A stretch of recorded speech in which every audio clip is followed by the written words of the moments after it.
Welcome to this Nursing Times webinar on enhancing your clinical care skills. My name is Steve Ford and I'm the editor of Nursing Times. To coincide with World Continence Week taking place in June, we have created a series of 5 free webinars which are supported by an educational grant from Essity. Designed to provide general nurses with accessible educational content, this series is designed to help you to develop your practice and improve the quality of clinical care provided to patients. Across the series, our expert contributors will explore the following key principles of continence care: male incontinence, continence and transgender people, children with complex needs in their transition to adult services, acute stroke and transition to community services, and how digital technology can improve access and support to care of patients with continence problems. Each webinar will feature an expert who will provide a clinical update on these important themes, followed by a question and answer session. You'll be able to watch back each webinar afterwards or catch up on any that you've missed. In this webinar, we'll be exploring acute stroke and transition to community services, and our guest speaker is Dr. Susie Orme, consultant geriatrician at Barnsley Hospital NHS Foundation Trust. Thank you again to Essity, and now over to you, Susie.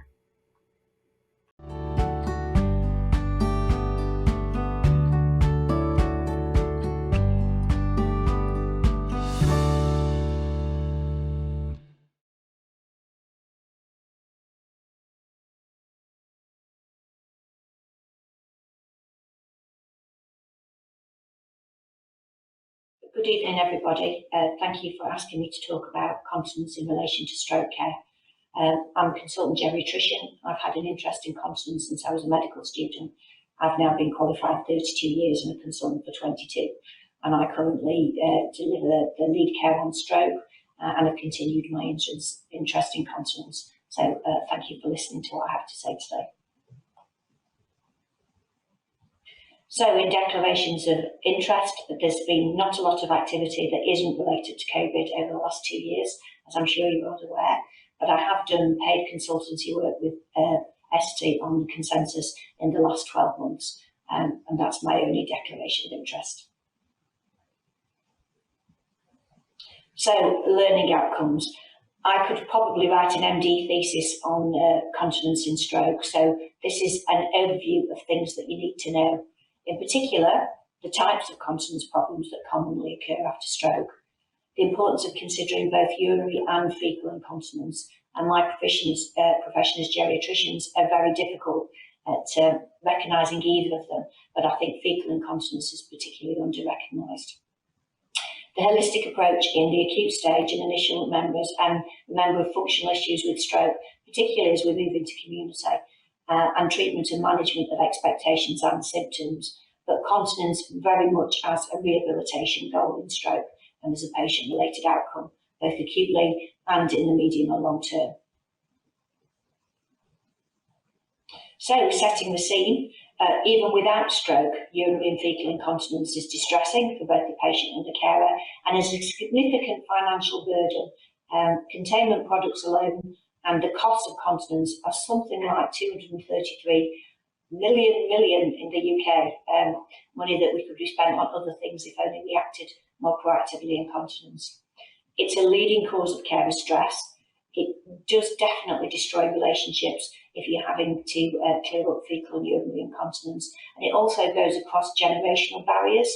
So suddenly you're no longer the daughter, you're the carer who's cleaning up wee and poo, or you're the husband or wife who's having to do that. So it's really important not to underestimate the burden on both the patient but also the carer.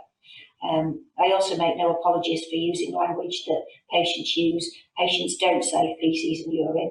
They use various parochial words when they're talking about the bladder and the bowel, and I encourage clinically people to do the same. So we're not medicalising something and making it seem more scary to treat than it actually is. It's also high risk of institutionalisation. So if you suddenly become fecally or urinary incontinent, even without the setting of stroke, you're more likely to be admitted into 24-hour care. The only thing that's a bigger risk factor is aggression and nocturnal wandering in severe dementia. And continence itself is associated with an increased risk of death in some studies, particularly fractured neck and femur, but also stroke. So it's a bad thing to happen to you at any time, but in the setting of other disease, it's a particularly bad thing to happen to you. What is continence? Well, it's the ability to control where and when you pass urine or faeces. Incontinence is the inability to control where or when you pass urine or faeces. I'll discuss in a minute why I think that diagnosis, that definition is insufficient in terms of care of our patients, but that's the basic ICD-10 and ICS definition of what continence means. So what's a stroke then? It's a neurological deficit, so a weakness or a sensation or an inability to do something that's acute focal injury in the central nervous system. Now that can be caused by an infarct or a bleed or a subarachnoid hemorrhage, but it's that acute neurological deficit. It tends to be unilateral, but it can be more brainstem, so things that affect swallow or stroke or abilities, or cerebellar, which affects your balance. But basically, something acute and bad has happened to your brain of whichever cause. So, important facts. Well, if you already come in with a continence problem, obviously a stroke is going to either cause that to be a case or exacerbate any pre-existing continence issues, which is why I can't cover the whole of this subject in 40 minutes because it's too broad. So we'd be considering stroke care and continence management, and it would be impossible for me to do that, as I say, even in an MD thesis. And actually, what's important with stroke is it's not the size of the stroke that matters, it's the site in the brain, and we'll talk a little bit more about that later. So you can have a big stroke, what appears to be a big stroke, total weakness down one side and still remain continent, or you can have a small lesion in your frontal lobe and you are no longer bothered by the concept of being incontinent, and that person can be incontinent. So it's not an inevitable consequence of stroke. It isn't the size of the stroke that matters, it's very much the site of the stroke and whether that induces bother about the incontinence to the patient. And we'll explain a little bit more about that later. So, 4 elements of continence. Obviously the bladder and the bowel, and any physiological problems or pre-existing conditions that are there. The body is affected by stroke and how that might affect our ability to remain continent. The brain, including cognition, so if the patient has already got pre-existing dementia and they have a stroke, that's going to exacerbate any continence problems. But more importantly, and the thing that we often underlook, that I don't think about enough, is the environment. And that's not just the environment in hospital, it's the environment in any rehabilitation facilities or the environment at home that actually affects our continence status. So I'm very much a fan of the biopsychosocial model of disease, which is basically with any condition, stroke, continence, pain, anything, the kind of person that you are, whether you're pessimistic or optimistic, how you think about the world. Are you somebody who tends to catastrophize that you're not going to get better, or somebody who's endlessly positive? Your immediate environment and how you perceive your immediate environment in terms of bother affects your patient-related outcomes. And you can't measure that with a machine. And actually nurses are much better at doing this than doctors, actually taking how this person responds to those factors and making very personal elements of care. Because we can't measure it as doctors, as a serum rhubarb, we find it very difficult to quantify. But the reason that some treatments work on some patients and not others is the influence of environmental factors and personal factors in that patient is high. So always put the patient at the centre of care. All the research in the world makes no difference unless we put it down to the individual behaviour and the environment of the individual. So what do we need to do to go to the toilets? Well, this is something called practical urodynamics. So we can't measure this with a machine anyway. So if you think about when you go to the toilet, you have to know where the toilet is. Then you stand up and walk or mobilise in some other way to the toilet.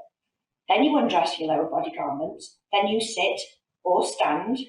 Then you use the toilet either to have urine or faeces. Then you sit and stand again, dress your lower body garments and mobilise back to where you're going. So you can see that's about non-bladder things and how anything that influences any of them can affect our ability to stay continent. Now, this is the problem I have with the definition and the continence versus incontinence. What we're actually trying to gain is social continence, and that's about non-bladder things. Continence is a learned response. We do not become continent until we are bothered by the concept of being wet. So anybody who's had children knows you cannot toilet train a toddler until they're actually bothered about being wet. No matter all the rewards in the world, they have to actually be bothered about the consequences of being wet to be distracted enough to then use the potty or the toilet. If you are demotivated, which happens after stroke, or it becomes difficult, then you're much less likely to want to remain socially continent. And by social continence, we mean avoiding a socially appropriate place at a socially appropriate time. It's absolutely okay for toddlers to walk around with a portable potty. We don't do that with older adults, but we can use things that make toileting easier, or we can use pads appropriate to the patient so that they become socially continent if it's difficult for them to get to toilets in public places. So the goal setting might be better enough and dry enough and not smelly so I can go to bingo, versus scientific quasi-outcomes like voided volumes, which are beloved of clinical trials but actually aren't practical in real life. So the continence paradigm, and I apologise, this hasn't actually come out very well on the slides. Are we trying to make the patient incontinent and dependent, or dependent on others to become continent, or contained incontinence? So if it's catheter, it may be contained, but that patient isn't continent, they're incontinent in a device. Are we trying to make independence and also continence? And this is where adjuncts come in. So if the patient is catheterised, they are effectively incontinent, but it is contained. If they are dependent on a carer or need a pad just in case, but we can make them mobilise to the toilet better or make it easier with lower body carbons, they are dependent and continent. So what we aren't trying to measure is absolute measures of continence. We're trying to make it so that patient is socially continent, and how the patient might be on this paradigm chart depends on how severe the stroke is and pre-existing conditions. So measuring continence in a traditional way that that patient can get up and go to the toilet and maintain their own needs is too dependent on environment and functional status of the patient and their psychological well-being after stroke. So what we're aiming for on this continence paradigm, we're aiming for the patient to be better enough in whatever way is possible for them to maintain the social activity, for them to get back to a normal life as possible, if that makes sense. So continence is a learned and a social construct. And again, this has not come very well through on the slides. But an adult, a fit adult, is socially continent. A toddler who isn't toddler trained in a pad is continent in terms of the fact that they're not walking around weeing everywhere, which any toddler trained toddler is also part of the problem. But they aren't continent. So they are contained, but they aren't continent. So there's a difference, and what we're aiming for in our patients is social continence, which may have a degree of containment and degree of dependency and a degree of environmental change that we need to do to make that happen. So one of the things I want you to take away from this talk is the concept of social continence. There you go, this is Bill and the baby. So Bill, who is now a professor, is one of my trainees, is now a professor of continence in Alberta. He's continent, but the baby isn't. But the baby is contained because they wear a nappy and we change it. So we need to think of adults who we don't try and become competent, who we just pad up as much like babies. We can train them to use the toilet again, even if they might need pads at some time.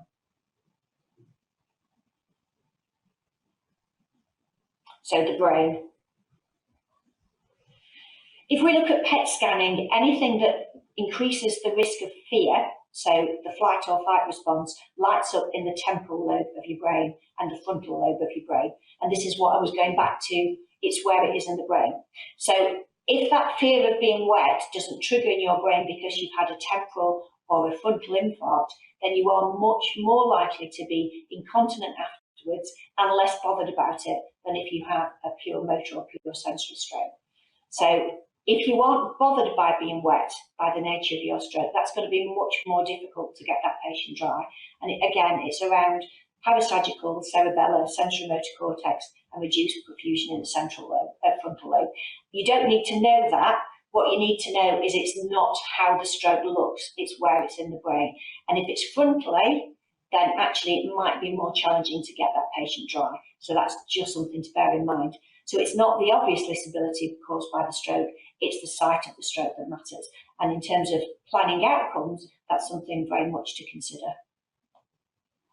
Also, it makes me sound terribly clever knowing about neuroanatomy, but it's actually a lot more simple than that. Well, stroke in itself is frightening, so that's going to heighten our responses and make it much more likely, paradoxically, that we want to go to the toilet more, which is why you can get urgency and urgent incontinence as a new sign of stroke because of the fear of the unknown circumstances. Were they constant before the stroke? Is this acute or hyperacute or subacute, or has this been going a long time and the stroke's exacerbated it? It's very important that we don't perceive the patient who's suddenly incontinent in a negative light, no matter how busy we are, and we can all be guilty of this. And we do know that incontinent patients instill feelings of negativity towards them in care staff. We've known that from the 80s, some studies by Auslander, but it's important for the patient to realise that actually part of their stroke care is maintaining the continence and that there's no blame if accidents occur. So fear of wetness and inappropriate containment products like catheters can make continence worse. We shouldn't be routinely catheterising stroke patients. They lose the sensation in the bladder and then lose the feedback loop that we're trying to do to maintain social continence. So ask the patient what they want to achieve. What are the social goals that they need to achieve to maintain their continence so they can go back to normal life like we make all other goals in stroke? So if we can't maintain somebody's mobility, we use aids and adaptations like Zimmer frames or electric wheelchairs in order for that patient to maintain the social activity. It's exactly the same in terms of the continence goal, but we have to set the continence goals with that in mind. And we make it simple and we make it pleasant. So we don't have to do frequency volume charts at home. We don't have to weigh the pads. We don't have to make it uncomfortable for the patient. We just ask them when they have the desire to toilet, make toileting available, and actually don't make it difficult for them if they have accidents. Bring the toilet to them, and that might include appropriate containment products for accidents, but it doesn't include long-term catheters. That's an incontinent patient who is contained. That's not what we're trying to achieve. So, environment. This is a standard hospital ward. It's actually the ward in which I work. There's nothing about that that says a normal home environment is like. We don't sleep in dormitories at home. We don't have just a curtain and a commode between us and other people voiding. And we don't walk as long to the toilet as we tend to on wards. If you look at the distance between a bed and a single-sex toilet, it can be a considerable difference and much more than the patient would have to walk at home. So nothing in this environment promotes dignity and continence. Anybody who ever thought that a curtain would maintain dignity hasn't been a hospital inpatient, and I have. And I did have particularly constipation issues because I didn't want the rest of the bay to know what's happening.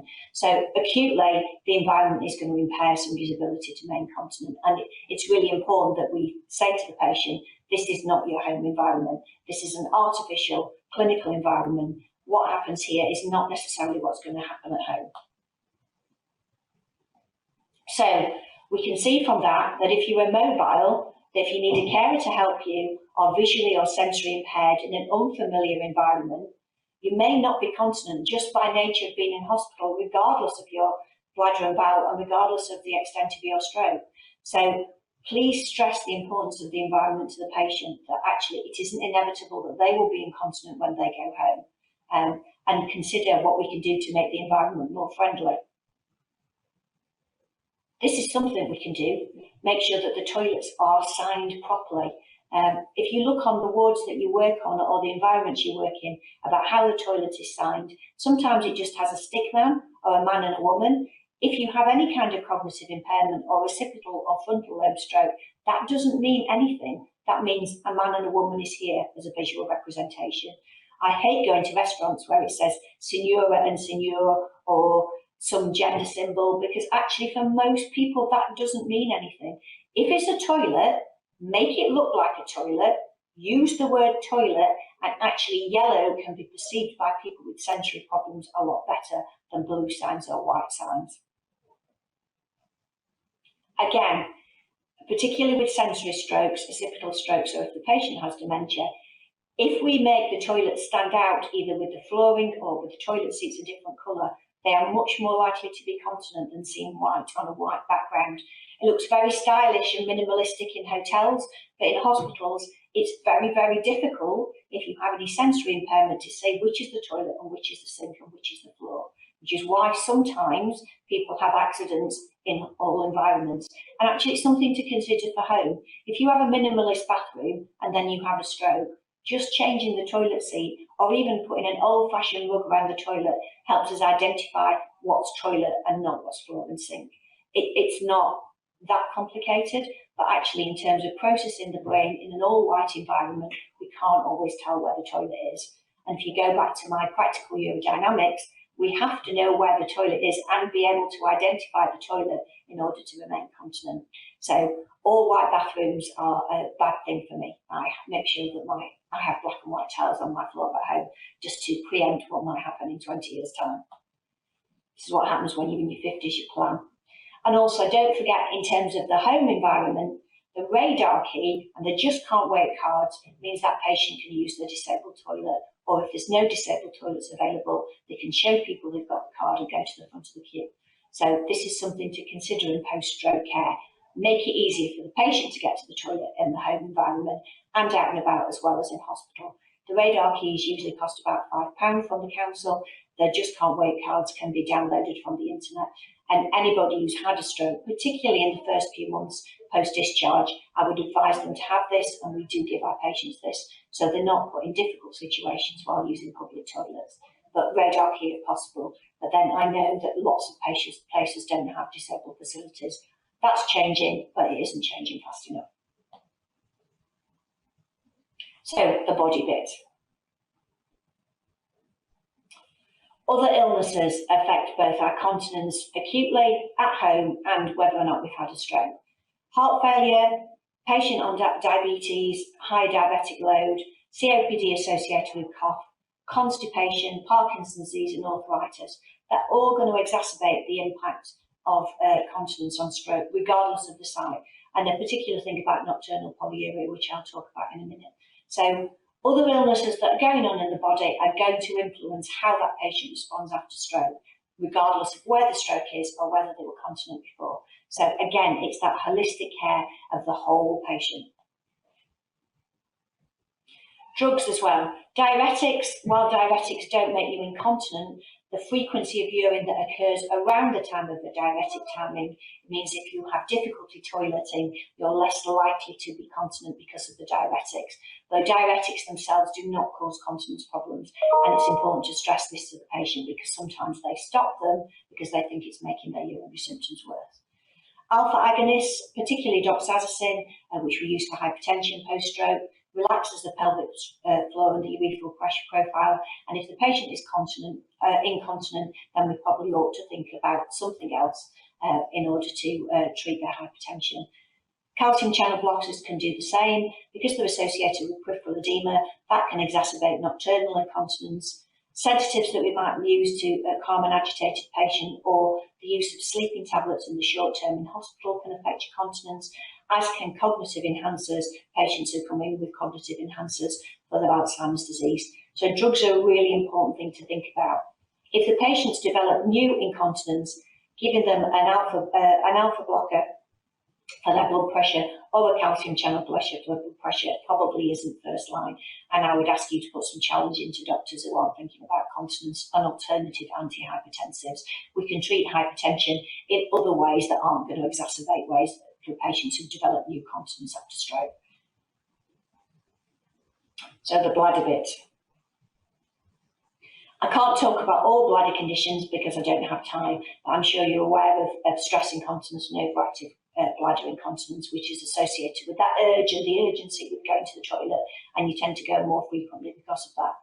Nocturnal polyuria is a very common symptom, particularly in the elderly, and it means that instead of being able to go all night without using the toilet or just during once, we effectively reduce ADH production as we get older, so that we need to go to the toilet more, so that we'll be producing more than a third of our urine production at night.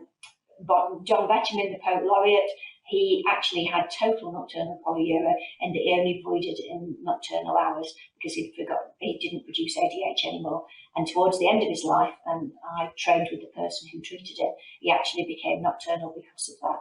So our patients may have this pre-existing. Stroke disease exacerbates the condition of this. So if the patient appears to be passing large volumes of urine at night, they may have pre-existing or exacerbated nocturnal polyuria. This is associated particularly more with careless stress and falls, and this can be treated with low-dose desmopressin. So it isn't always stress and urgency, it isn't always the biomechanical causes and the impact of the stroke. It can be nocturnal polyuria there as well, and that is easily treated. So just bear in mind if the patient is passing very large volumes at night, or they're having to get up more than once at night, that it may be nocturnal polyuria that's causing the problems, and we can treat that separately. So containment. Well, containment products are a treatment adjunct and not a treatment in themselves. And actually, a catheterized patient is not a continent patient, they are a contained patient. Many patients improve as part of their rehab goals, and many patients improve after early supported discharge and ongoing rehabilitation at home. Most improvement in function occurs in the first 3 months after stroke, but continues to improve up to a year, and there is significant improvement in the patient's familiar environment. So it may be appropriate to use a containment product that's suitable to the patient, and by that I mean appropriate pads and not catheters, while the patient is still in the rehabilitation phase. That must be able to include things like handheld urinals, body worn appliances, or commodes available up and downstairs, or clothes which aid social continence so the patient can get them on and off easily. Things like elasticated waists rather than buttons or zips. Catheters are an absolute last resort and will worsen any overactive bladder associated with stroke and reduce the feedback loop that keeps us dry. So we shouldn't be discharging patients with catheters for continence. If that's advised because the patient's in retention, that's a different matter. And again, social continence is the goal we are talking about here.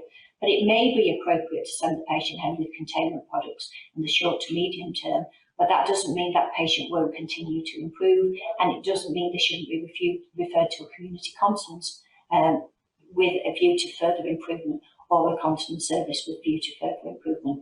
How they are when they leave hospital is not necessarily how they're going to be in the community at 3, 6 and 12 months. So like every other rehabilitation goal, we need to continue to review these patients' continence goals as they will continue to improve on their stroke journey. A little bit about fecal incontinence, which doctors are terrible at, and why it's important. Well, the biggest cause of fecal incontinence post-stroke is constipation. And that goes back to the environmental factors, that it's very, very difficult to use the toilet, particularly to defecate or poo or shit or whatever our patients are calling it. And it's actually okay to use the language our patients use so that we can actually have that as part of their goal. Ask them what they call it, and then when we do our patient-related outcomes in my continence clinic, we use the same language as the patient does by permission. We don't make something quasi-scientific just to make us feel more comfortable. Constipation is the biggest cause of fecal incontinence after stroke, which is why it's important to actually make toileting as private as we can, make sure the patient has proactive use of aperients if necessary, and actually reassuring the patient that we will maintain their dignity and privacy as much as possible. Lactulose is much beloved. It doesn't work in older patients. It's not licensed in older patients unless it's for use in acute hepatic toxicity. Senokot can give you gripey abdominal pain, though can be useful for patients who can't take large volumes.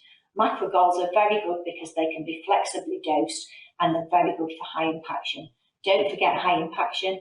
If the patient suddenly presents with diarrhea and fecal incontinence, examine for high impaction as well as feces in the rectum. But I can't stress how important bowel management is in stroke care.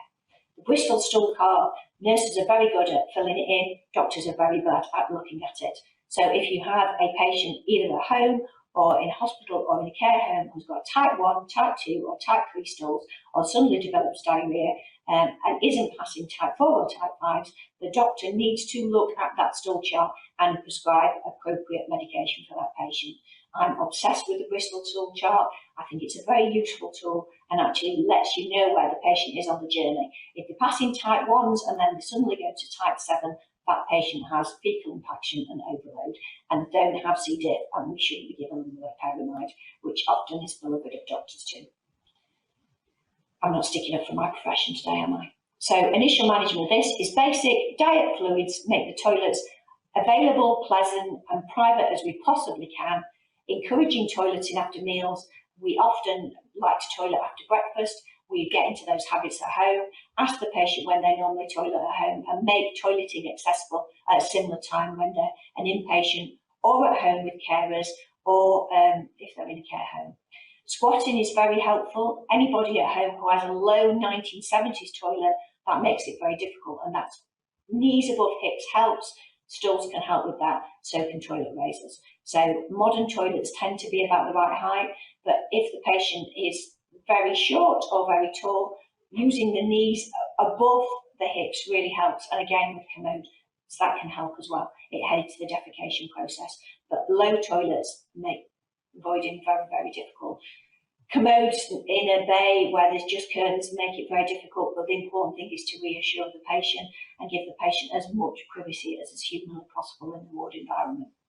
So, to improve stroke care and continence in stroke care, we must ask about it, but continence, fecal and urinary, maintaining that socially has to be a rehabilitation goal. Regular toileting is part of that.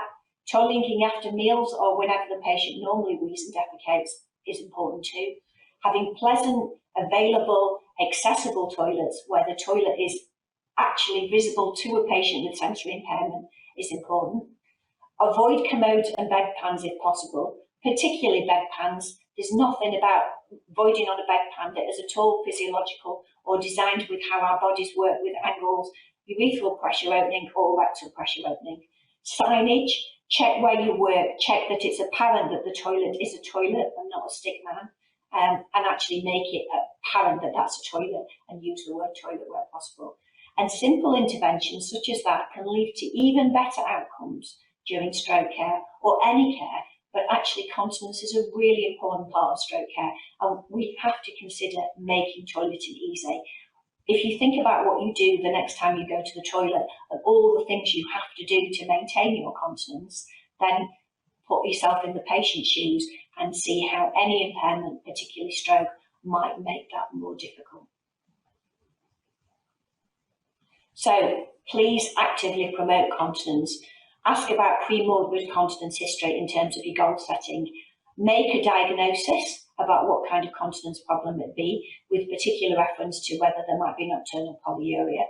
Consider other causes and treat them, such as heart failure, whether the patient's in pain, whether they're constipated, why it might be exacerbated by any drugs that we've either been pre-prescribed or the patient's been prescribed in hospital, whether the patient has an overactive bladder, where urgency is the primary symptom, and whether containment products are appropriate in that patient, not catheters, but whether we use the right containment product for the patient, both in hospital and at home in the short, medium and long term. So, just to recoup, the key facts from this presentation are that stroke is a devastating condition. Constipation is the main driver for fecal incontinence after stroke and one of the main drivers for increased length of stay too. Urinary symptoms can predate the acute stroke, and if that's the case, then actually how much has the stroke exacerbated this person's continence? Mobility and environment have a massive impact on continence and should be considered both in the acute setting and in the subacute rehabilitation setting, and also at home and out and about in the community, hence radar keys and just can't wait cards.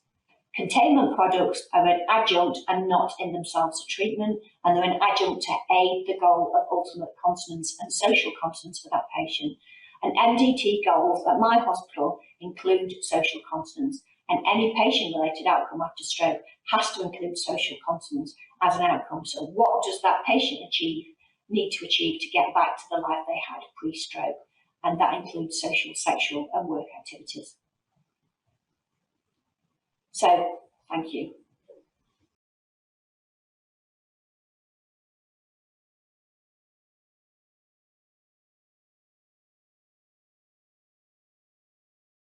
Thank you, Dr. Orme, for a really interesting session. I'm Leslie Turner, a clinical consultant at Essity, and for the next few minutes, I would like to provide you with an overview of some clinical studies and supporting tools to assist you in this therapy area. Here we have a study by Canerva Rice et al., published in the Journal of Wound Ostomy and Continence Nursing. And the purpose of the study was to develop and test a method to measure the usability of the product from the caregiver's perspective and see if the method can be used to differentiate between product types and when changing a product. In summary, more than 8 out of 10 people preferred Tenor Pants and Tenor Flex for standing changes, and more than 8 out of 10 people preferred Tenor Flex for lying changes. The caregiver's satisfaction scores were noticeably higher with belted and pant products compared to traditional all-in-one and two-piece. For further information on this study, please visit tenor.co.uk.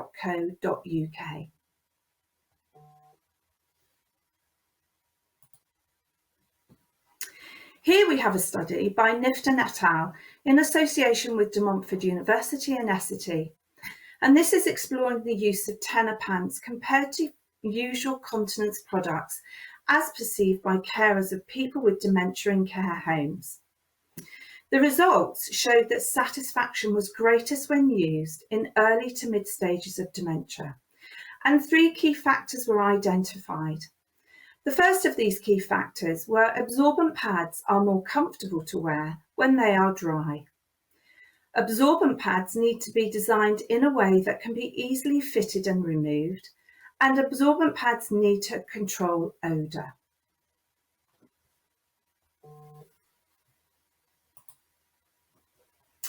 Tenor Pants versus pad and net fixation. When analysing certain criteria like irritation, time on task, removal and disposal to name but a few, Tenor Pants satisfaction levels scored higher by carers on every factor when compared to the traditional two-piece products with pad and fixation. And for further information on this study, again, please visit tenor.co.uk.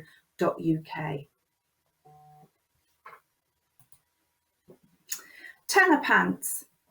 When considering acute stroke and the transition to community services, here are some examples of product styles which individuals will find useful.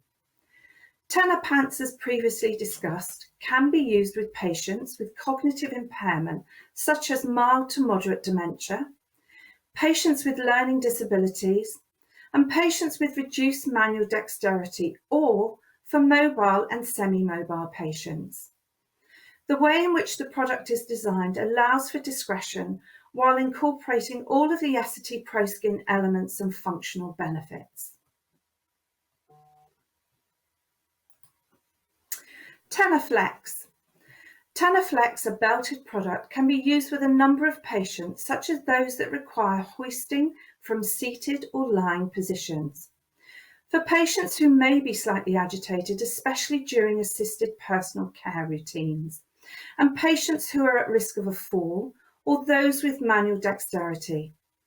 Another additional benefit of this belted product is that it can be fitted independently and or by only one caregiver or relative, and this is often the case within the community.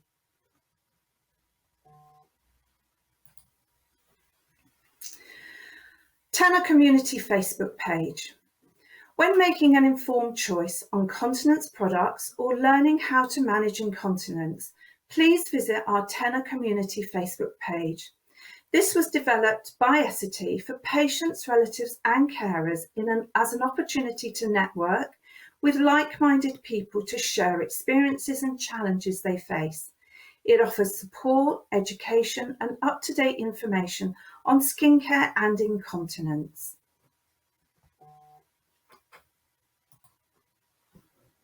And now live, we have Tenor Professionals Facebook page.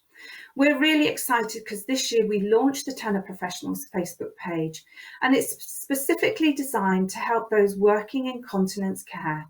It provides easy access on information on the latest guidelines relating to continence care, product information and upcoming educational events. We've also launched our brand new Essity Gold Standard educational platform called Path. This pulls all the educational material Essity has to offer, a diverse selection of therapy areas all on one easy access platform. Learning styles include bite-sized training, webcasts, e-learning and masterclasses. And it allows the healthcare professional to pick their own educational journey which suits their needs best, enabling them to meet their continuing professional development requirements and also supporting best practice.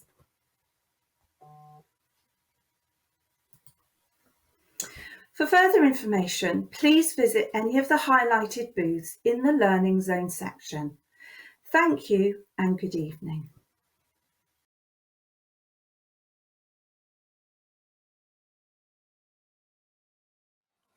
Good evening and welcome to the live element of tonight's webinar. If you are just joining us for the first time, then hello. And if you've been logging in during the week, then a big welcome back. So as I said at the beginning, my name is Steve Ford and I'm the editor of Nursing Times.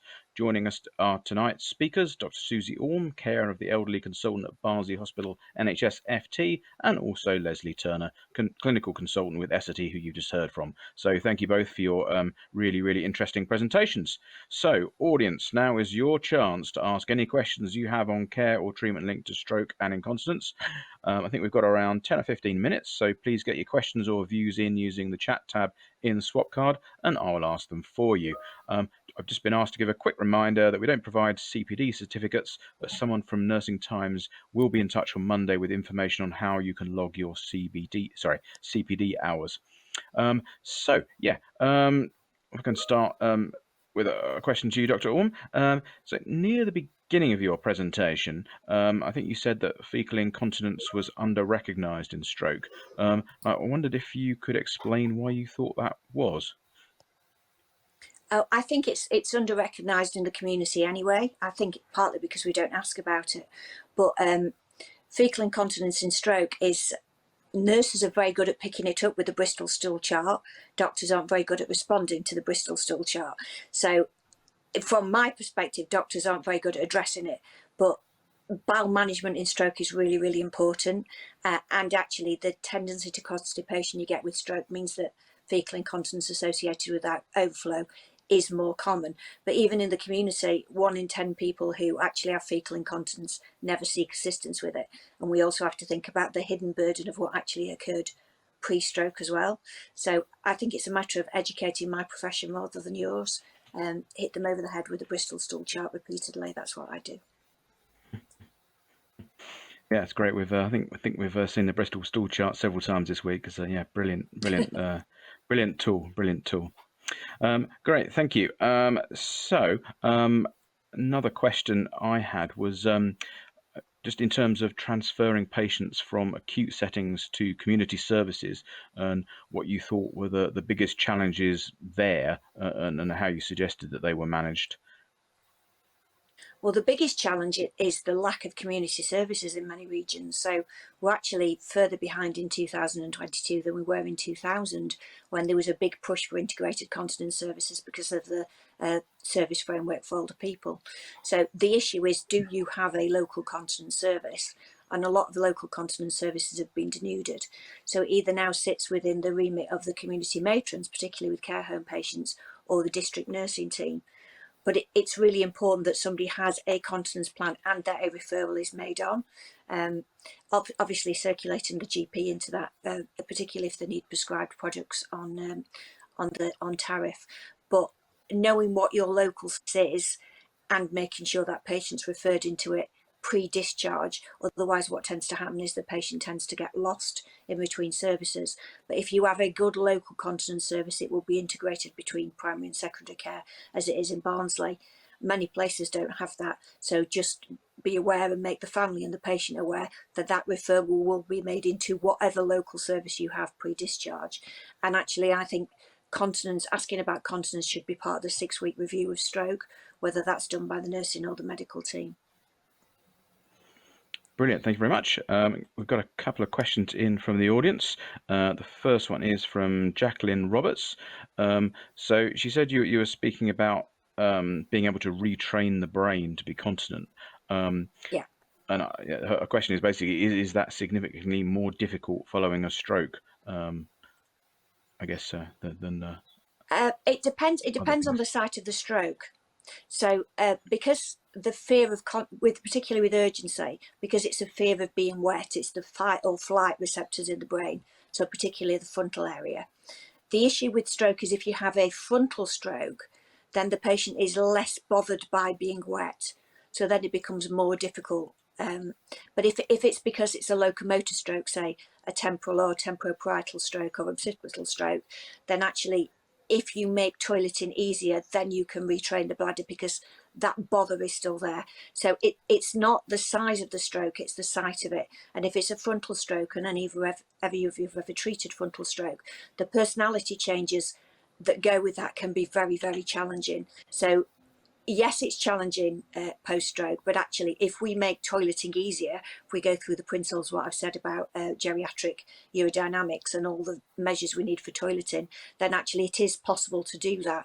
But it's starting with making the patient confident on day one post-stroke that any accidents they have aren't permanent and that there is chance to recover. So it's that positive reinforcement that this isn't an inevitable consequence of having a stroke. I hope that answers the question. Oh yeah, brilliantly, thank you. Coming in thick and fast now. Okay, so I've got one from Samantha Bradley, and she wants to know how long can rehab take in a patient with stroke or who has experienced stroke. I imagine it depends on the patient, but is there an average? Well, the average, again, it depends very much on local services. Most of the recovery post-stroke occurs in the first 3 months. The majority of that within the first 6 weeks, but there is improvement up to and beyond a year. It's an exponential terms of decay. A lot of local rehabilitation services now will only offer the patient 6 weeks of inpatient rehabilitation or 6 weeks of early supported discharge. That is where the maximum rehabilitation occurs, but actually there is improvement up to a year, and my stroke patients who are incontinent, I do reinforce that there is some continuing improvement up to a year. And often paradoxically people are better in their own home because they have more control about where the toilet is and less embarrassment and things like that. So yes, it does depend on the patient, but on average most of the improvement will occur in the first 3 months, the majority of which will be in the first 6 weeks. Great, thank you very much. Emma Borlays, I think it is, or Borlars. She says, I really liked your point about signs. I must admit, I did like that point as well, because I get confused sometimes. And she asks, are there any other ways that we can make wards more helpful for patients as they work through their rehabilitation? I think visual aids are really, really important. So actually having a sign that's at eye level, not above, that actually says the words toilet and then a picture of the toilet. Things on a yellow background are better perceived if you have any sensory impairment. So blue on yellow or yellow on blue is better seen than black and white. But I get very frustrated with the stickman signs. They're often at the level of the ceiling and they actually don't mean anything if you've got any sort of cognitive or visuospatial impairment. I get very frustrated at American diners that use the word restroom. You don't rest in a toilet. It's the opposite of what you do. I have a selection of unsuitable toilet signs, including the one in Gordon Ramsay's burger place in Covent Garden that was on a graffiti background, and I struggled to see that. So at eye level, big fonts, a colour combination that works. Yellow and blue is a very good one, whichever way around we do it, and then a visual aid of a toilet. The CQC don't always like it. They did complain about the signs in Barnsley. Was anybody offended by a toilet? I think they're probably more offended if the patient gets wet on the way to the toilet, to be honest. But eye level really helps. If you look in your institution where the signs are, they're almost certainly on the coving or near the ceiling, and it's not explicit that that's the way to the toilet. It actually says man or woman walk this way, which if you look at patients who sundown in dementia, they will invariably be following the signs in the direction that they go clockwise or anti-clockwise around the ward. So all of those things make a massive difference to patients. Brilliant, thank you. What a strange thing for the CQC to be looking at. Anyway, but I know, right, they okay. need a job, don't they? Question from Jackie Owen. They ask, do you consider transanal irrigation for some of your stroke patients who are suffering with constipation, where carers can be trained to do it, or patients themselves are cognitively able? Is it an alternative day routine, and can it be done over the toilet or in bed, depending on mobility? It is used commonly in other neurogenic patient groups. So, Absolutely. It's really helpful in stroke patients, particularly ones who have stroke and other conditions such as Parkinson's, where you have to run the feces semi-soft and then you sometimes run into problems with continence. So we have very good results in stroke patients. I think rectal irrigation is an underused tool and is often quite well managed by the patient or the carer. So yes, we do use it when other options have been explored, particularly if that then makes the patient fecally continent. The challenge is the patients with neurological conditions who then go on and have a stroke.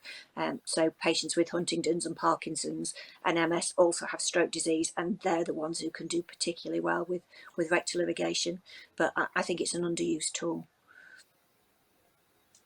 great, thank you very much. And another question in is, this is a double-edged one. So what's the best and what's the worst piece of advice that we can give to relatives who are looking after a loved one who has recently had a stroke? I imagine that's linked to continence, but I guess it could be more general than that. The best piece of advice is this is not permanent, but in the vast majority of cases, that patient will reach a new baseline. So if you have a stroke, unless it's a small stroke like a TIA or something, a silent infarct, that person will be almost the person they were before, but they won't be exactly the same as they were before, because if you lose brain tissue, it doesn't grow back. But to be patient and reinforce the fact that improvement occurs up to a year, and that they are part of the rehabilitation journey.